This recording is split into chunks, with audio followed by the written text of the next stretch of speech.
I think my favourite thing from the auction was when we all started John's little stretching campaign at the start. So for those that didn't attend, like John tried to warm the crowd up with a few, stretches of the upper arm ready for auction time. Going once, going twice, sold. You're listening to the Property Pod. All right, guys, welcome back to the Property Pod, your weekly engagement into real estate here in the Hobart Marketplace. I'm your host, Aaron Horn, and I am joined by only one superstar of the pod today, Patrick Berry. Welcome to the studio, my friend. Yep, best. Flies, the best the best. Well, yeah, look, I didn't want to throw it out there, but I will say the best of the rest is sitting opposite me. We worked out that John is Ulverston, Devonport, somewhere in the north of the state. Somewhere there. Just randomly came up yesterday and said, heading up to REIT board meeting for the next 3 days, Paddy. See you when I get back. Well, see, I heard a rumour that he's getting media trained for this event. Like he's got so Basti came in and said, J-Mac's getting media trained. I said, Is that what they're doing up there? I don't know, apparently, something like that, just so he doesn't put his foot in it. And I said, well, that's kind of John's bread and butter. Putting his foot in it, digging a hole and getting out of it is what he lives for. They don't want him to be on camera reporting on behalf of the REIT until he's media trained. Well, look, the funny thing is, I'll shout out there for John, is he has a way with words and he has a way of digging holes, getting out of them. So, yes, I can imagine they're trying to ascertain something out of him, and REIT president said this. And so the whole world comes crashing down. But speaking of the way that he can spin words, just across the weekend, I went to my first ever auction. I've never been to one. It's funny you say that because you said digging a hole, and that made me think of the auction because it was like a development site. Well, yeah, look, I don't probably, as I drove up to the auction, there was like a big, MKH, the trailer that you were borrowing from your mate who does excavation. I'm like, man, these guys are prepared. Like we are ready to buy the property and they're going to dig at the moment. Like the hammer comes down, we're breaking dirt. And I tell you what, for a split second there when John was doing the auction, I did get the urge to bid. I was like, did you start scratching your nose and think like, I'm going to raise it a little higher? I was thinking that seems pretty good value for money at the moment. Yeah, look, so yeah, shout out to all the people that showed up and shout out to Aaron and John for their marketing campaigin. Yeah, 45 people turned up to the auction, 48 people somewhere there. So the front yard was just heaving with people. I know, it was crazy. I kind of pulled up and I was like, I can't find a park. I didn't expect this. So I rolled along. It wasn't too far from my place and I thought I'd come and grab some happy snaps and some stock footage for the company, and I roll in and I'm like, holy moly, there's people everywhere. It's because can't find a park because idiots like me turned up with a giant trailer and truck. Here's what it is. So yeah, they ran the auction. John, in typical John fashion, had some interesting sales points. I think there was like 37,000 cats would fit on the property. Something like that, or 38 cricket pitches or something he described the size of the land with. It was. I thought he should have mentioned it, and half a football stadium. It would have fit on there pretty well. So But I think my favourite thing from the auction was when we all started John's little stretching campaign at the start. So for those that didn't attend, like John tried to warm the crowd up with a few, stretches of the upper arm ready for auction time. I did quite enjoy that. That one was pretty ripe. The thing I really liked was seeing Aaron Murray doing the kind of working the crowd and the bidders and stuff like that. So we had four bidders on the day. Yeah. And watching Murray walk around all four and, this is pretty good. You don't want to let this one go over that bar over there. Yeah. Yeah. Shout out to him for getting amongst it and kind of, working the buyers. So, to see them work as a team and try and, get the thing over the line, I quite enjoyed it. I was like, I think I leant over to you and said, I feel like I'm in Melbourne. Like this feels legit. Oh, your friend Mark from school was there and he said it felt like a Melbourne auction. Yeah. So there you go. Well, even he leant over and he said, what do you reckon, me and you? We could go halves in this bad boy. I said, I've been looking into my mortgage, but I don't think I could settle on this one. Imagine if you went home. So Sarah, about that auction. You know how we went and checked out that house the other day? Well, I found us one and a whole lot of land. So look, shout out to the crew for putting that together. It was a fun little event and something kind of unexpected across my journey in real estate. What it's been. Why I know we've talked about this before. Why aren't auctions as popular here as you hear about the auction results in the mainland every weekend? I think it comes down to population and supply and demand. Yeah. I think if I was to think why auctions work really well in Melbourne is there's such a high volume of people that live there. And so homes are seen, especially in really popular areas. Like I'm sure Melbourne's known as auction capital. Oh, exactly. But Yeah. I could guarantee not every suburb of Melbourne is prone for auction campaigns. Okay. Yep. So Sure. I think we see it in the media, much like we see Australia's prices are dropping by 5%. We're not seeing that here in Hobart, but yeah. Well, this is the same thing with the Yeah. rental thing. Like, rental crisis and how we're not seeing that here in Hobart. Like, I think with auctions, Melbourne is seen as the capital, but I would guess, and I'm correct, if anyone from Melbourne is listening and they are a real estate agent, feel free to tell me I'm 100% wrong. yeah. Yeah. But I just feel like maybe certain suburbs are popular as far as auctions go, but other suburbs not so much. That'd actually be a really interesting stat to look up. I'm sure there's a way of working out like how many are private treaty and how many are auctions and seeing like a little map. I reckon realestate.com would have something. Yeah, so I reckon you're in a suburbs like your Hawthorns, your St Kildas, all of those ones that are sort of that Yep. 20-minute drive from CBD. Everybody's wanting to get in here, I get to reckon those. they are prime for auctions, but I Yep. reckon those newer build suburbs that are 45 minutes out on the highway. More private treaty out that way. But I might be wrong, but I'm just guessing. No, look, you're the agent. You know the stuff. I think that's why down here in Tassie it doesn't work. Like, you got to have a pretty unique property. If I was just to auction a 3-bed, 2-bath property in Glenorchy, Yep. it probably wouldn't get much traction as far as an auction goes. Well, even you've got like- to have a spin or something unique about it. Yes, and even in this property, like it was a really great development opportunity. If the developers aren't looking or like building seems to have come Slowed to a up. standstill, Yep. despite needing houses being grown everywhere. So- Grown. I just said like that. Can we just plant a seed and the house will grow? Imagine that. Now there's a business idea. I go to Shark Tank with that. It's called a house seed, and what you do is you pop it in the ground. Well, you've seen on TikTok those fruits that they put in the plastic mold and they grow into. Oh, I get sucked into all those things. Yeah, I'm like, oh my goodness, I can make a tomato that looks like a skull. So ridiculous. They get me every time. But yeah, so look, obviously, yeah, you've got a rare opportunity for a developer, but yeah, you've got to have the right market and you've got to have the right people looking. So yeah, totally makes sense. Gotcha. No problem, robber. Just having a man in a motorbike suit tell me that he's going to meet me somewhere. Yeah. Got a drug deal to do. It did have GTA vibes about it. All right, well, It's because it's built like this. the muscle man. I've no idea where we were now. No, we're talking about development. Hold on a sec. So, look, I'm going to jump from development to development. I walked Development to development. Well, look, we were talking about the development of this place, and there's not developers doing anything up there. But I saw an article, and I know I've seen you looking at it because I walked past your computer and you were having a little yarn. You know what I'm going to bring up? I do know what you're going to bring up. The Brighton Foreshore. Yeah. Tell me about the Brighton Foreshore because I've seen it. I had a very clickbaity. It said new development, 32 homes or something on the Brighton Foreshore. I'm like, where the bloody hell is the Brighton Foreshore? Well, looking at the Mercury comments, I think there was 120 comments and they're all basically Brighton's inland. Yeah. There is no foreshore. That's what I was trying to And nut like out. there's one There's a tiny little rivulet. creek. Yeah. I was like, man, like what?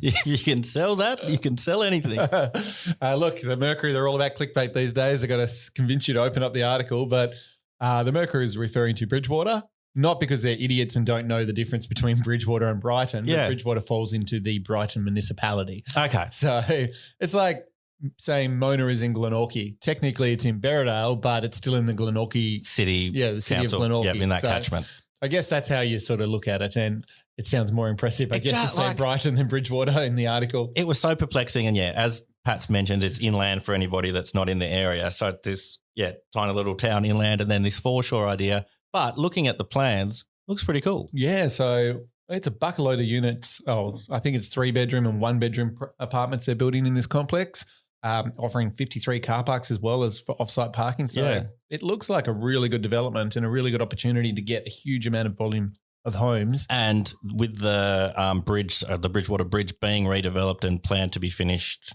2 years from now, 1 year from now. I have no idea. 2028, I thought. Oh, is it that far miles off? away, I Oh, think. man. But I might be way and truly wrong. No, I could be. Well, one of us is wrong. We're all wrong. Fact check.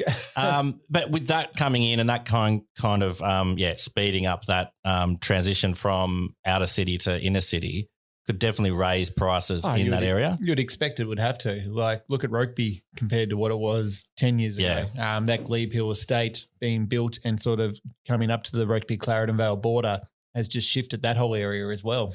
Well, yeah, it's got its own Maccas and stuff like that up there now and, parks and kind of actually my kids go play there often with the in-laws, and they love it. And it's a buzzing little kind of. So I think if you look at that as an example of how a suburb can change and become more valuable relatively fast, things like the Bridgewater Bridge, the new shopping centre, there's the new Brighton High School that's currently under construction as well.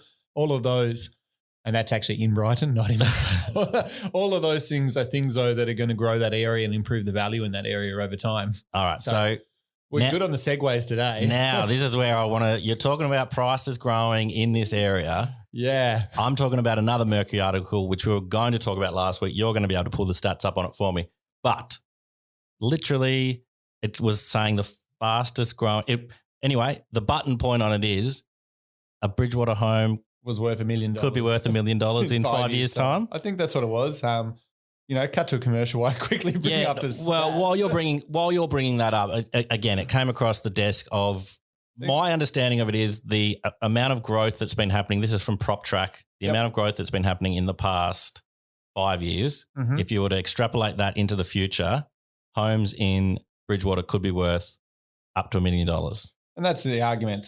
Whether or not that is the case, I think there was a similar article not long ago about Gagebrook as well, but not quite hitting the $1 million mark. So a few different people are looking at these models, and once again, it's clickbait. Like at the end of the day, someone's seeing a heading that says Bridgewater worth $1 million. You're going to look at it. You're going to be, especially if you're in the area, you're going to be like, holy shit. Blue collar areas to go to 1 million by 2028. Future median prices for suburbs revealed. So they're expecting Bridgewater to be a top performing suburb with a staggering 134% increase in the median sale price. And that does it say for how long across It goes on in this particular article, and we will share this, I assume, in the show notes, to exceed 1 million and get to 1.124 million. With New Norfolk and Primrose Sands expected to hit 1,080,000 as well. So these are some crazy numbers they're predicting. And, in hindsight, you can't really expect it to happen. But but did we have a discussion just out in our bunker? Were we saying, like, imagine 10 years ago if you'd have told somebody that you'd be paying $400,000 for a place in Bridgewater? Well, we were talking about this because when I was in 2007, I started selling homes. And I sold a lot in the Bridgewater area, and they were ranged from 120 to 150. Yeah. Like a really polished home, like top of the line in Bridgewater was 180, and that was a stupid price for it. Yes. Now you're getting 480 for some properties in Bridgewater. I sold one a week or two ago for 455,000. And this is 10 years. So if you take that kind of data, that's how they've worked created out this model number to project. Yes. Right? So we've seen go from 150 to 450. Like it's a ridiculous percentage of growth. And so kind of at the moment, what we're seeing with obviously the interest rate rises and inflation and trying to get the economy back into a state of normality, we're seeing the market kind of dip at this stage. But in a few years' time, could it kick back into gear and then end up with numbers like this making sense? It'll have to hit that number one day, whether or not it's between now and 2028. Yep. I don't think so, in all honesty. Yep. You have to remember these mainland economists, they're looking at suburbs right across the country, and they're solely looking at past performance data and using that performance over a period of time to predict future performance. Sure. Where we all know things don't always work that way. No. They're not taking into account area, what it has to offer, things like that. And they're just looking solely on numbers. So we would have to have, God, I would hate to even think how you would fathom prices at that sort of price without some major wage growth as well. And then I would say, like, from there, if you were to bring it in, then your Glenorchies are going to be worth 1.7. Well, that was the interesting thing about this article. So I've got the graph here, and it's predicting only an 81% growth for Glenorchy, which was only going to put it at $1,001,001. So this is the stupid thing. They're basically saying Bridgewater is going to be worth $120,000 more than Glenorchy. Okay. So anyone that lives in southern Tasmania knows that that's probably not going to be the case. Yeah. Glenorchy has way more services. It's closer to Hobart. Yep. It's got a lot more to offer than Bridgewater currently does. So there's no way a further outlining suburb could be worth more than an inland, a closer suburb to the CBD. Yeah. Because if you've got the choice between buying in Glenorchy, which is a 10-minute drive to Hobart, or buying in Bridgewater, which is a 30-minute drive to Hobart, who's paying $125,000 more for Bridgewater over Glenorchy? Yeah, and then you've got to think of like the age of a bunch of the properties. Like I guess the only thing that Bridgewater might have over Glenorchy in 5 years' time is that there might be a bunch more new properties because there's more area to build these new developments. So you've got that going for it. It would have to be a lot of new homes, and because they've got to offset the older homes. Well, So, if you've got 3,000 homes in the area, you'd have to build a bucket load to sell at that higher price. To 7,000 new ones in the Brighton Foreshore. Like, I'm all for economists working out things. It'd be interesting to get a different economist like Domain or realestate.com. I think REA have 5 or 6 economists on their payroll. Yep. Like PropTrack has 1. So it'd be interesting. Nothing against this guy. Oh, no, it'd be really interesting to see crunch the numbers and bring it all together. These other economists predict for some of these suburbs.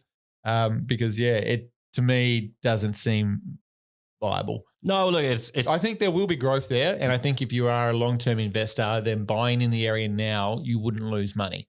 Yeah. I think Aaron Murray here in the office, he's talking about new financial year about buying another rental property, and he's got Bridgewater and Gagebrook on his shortlist. Yeah, for sure. Because he believes there will be growth. And I'm not denying there won't be, but I don't think there's going to be 134% in growth in that period of time. That's a monstrous number. Like, geez, if we saw 50% growth, that would be still a ridiculous price. You're up $700,000-800,000. I was going to say that's an $800,000 home in Bridgewater. Yeah. So even 50% doesn't seem at this point feasible. Yeah.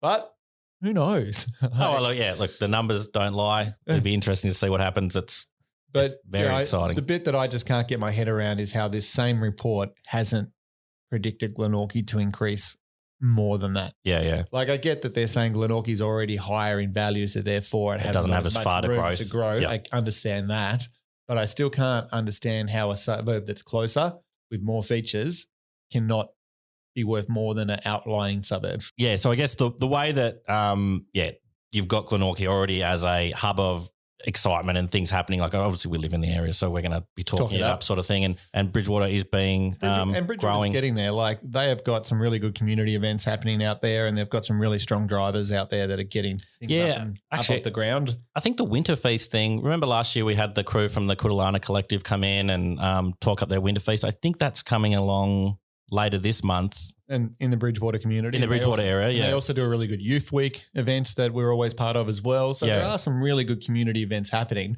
But I think Glenorchy still just has that little bit more happening. Like, well, speaking of happening things, this is funny.